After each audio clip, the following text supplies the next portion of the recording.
Good morning, Standard 9. Today we are going to read the summary of The Road Not Taken. And students, it is our first poem. Okay, from the Beehive, it is the first poem. Beehive book की पहली poem है The Road Not Taken, written by Robert Frost, which is a very well known and a famous poet, जो कि एक बहुत ही सुप्रसिद्ध कविता है Robert Frost के द्वारा लिखी गई। रॉबर्ट फ्रॉस्ट बेसिकली जो भी कविताएं लिखा करते थे वो बहुत ही सिंपल आसान शब्दों के साथ लिखा करते थे ताकि समाज के हर एक वर्ग को उनकी लिखी कविताएं समझ में आ जाए। तो आइए इस कविता को हम लोग पढ़कर इस कविता का क्या सार है वो जानने की कोशिश करते हैं। One morning the poet was standing in a yellow would. एक सुबह जो कवि है यानी रॉबर्ट फ्रॉस्ट है वो एक जंगल में खड़े हैं। उस जंगल में पेड़ के सूखे सूखे पत्ते गिरे पड़े हैं जो कि रास्ता है, और टहनियों से जो पत्ते सूख जाते हैं तो वे नीचे गिरे पड़े हैं और उनका रंग पीला है। He saw two roads running in different direction. कवि वहाँ पर खड़ा होकर देखता है कि यहाँ से दो रास्ते दोनों अलग अलग दिशाओं में निकले हैं। जैसे कि इस पॉइंट पे रॉबर्ट फ्रॉस्ट खड़े हैं और एक रास्ता ऐसे निकला है, डाइवर्ज हुआ है, और दूसरा रास्ता इस तरह से डाइवर्ज हुआ है, और पोएट इस पॉइंट पे खड़े हैं। तो वो ये सोचते हैं कि मैं किस रास्ते को चूज़ करूँ।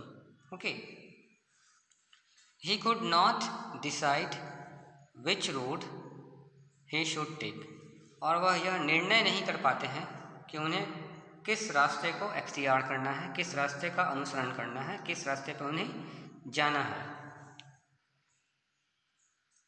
Then he took the road on which few people had travel.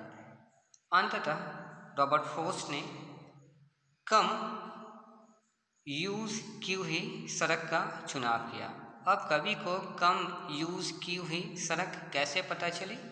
कवि को इस प्रकार से पता चली कि अमूमन जिस रास्ते पे हम लोग ज़्यादा चलते हैं या जिस रास्ते पे गांव के जिस रास्ते पे ट्रैफिक थोड़ी ज़्यादा होती है उस रास्ते पे घास नहीं दिखती है। अमूमन हमें उस रास्ते पे घास नहीं दिखती है, परंतु जो रास्ता कम यूज़ हुआ है, यात्रियों के द्वारा कम यूज़ किया गया है, उस रास्ते पे हमें अत्यधिक घास देखने को मिलती है। तो ठीक इसी प्रकार से रॉबर्ट फ्रॉस्ट ने देखा कि इस रास्ते पे बहुत अत्यधिक घास है, तो उन्होंने यह अंदाज़ा लगा लिया कि ये रास्ता बहुत कम यूज़ हुआ है, बहुत कम लोगों के द्वारा इसका उपयोग किया गया है और वे इसी रास्ते पर आगे बढ़ते हैं। He thought he would travel on the other road some other day, though he knew he would not be able to come, though he thought he would travel on the other road some other day, though he knew he would not be able to come back and travel on it. तो Robert Frost कहते हैं कि मैं दूसरे रास्ते का चुनाव दूसरे रास्ते पर किसी दूसरे दिन जाऊंगा, यद्यपि वह यह जानते हैं कि वह उस रास्ते से कभी वापस लौटकर नहीं आएंगे। His decision influenced his future life. उसके आज के कवि के वर्तमान में ली हुई चुनाव से, यानी कवि ने आज वर्तमान में जिस रास्ते का चुनाव किया है, जिस विकल्प का चुनाव किया है, वो उसके भविष्य का निर्धारण करेगी। तो कवि बेसिकली हमें यह बताना चाहता है कि कभी कभी हम अपने जीवन के इस मोड़ पे आ जाते हैं, एक वैसे मोड़ पे आ जाते हैं जहाँ हमें अपने भविष्य के प्रति कुछ चीज़ों का चुनाव करना होता है। सपोज जैसे कि बहुत बच्चे मैट्रिकुलेशन करने के बाद उनके पास 3 स्ट्रीम निकल के आते हैं, साइंस, आर्ट्स और कॉमर्स का, ठीक है। तो बच्चे अगर ध्यानपूर्वक अपने करियर को ध्यान में रखकर अपने करियर का चुनाव करें, लाइक आर्ट्स का चुनाव करें, साइंस का चुनाव करें या कॉमर्स का चुनाव करें, ताकि वो वैसे विषय का चुनाव करें जो उनके भविष्य का निर्धारण बहुत अच्छे तरीके से कर सके, जिनका बेटरमेंट बहुत अच्छे तरीके से हो सके, उनकी जो लाइफ है वो बहुत अच्छे से सुधर सके। He regretted why he did not choose the other road.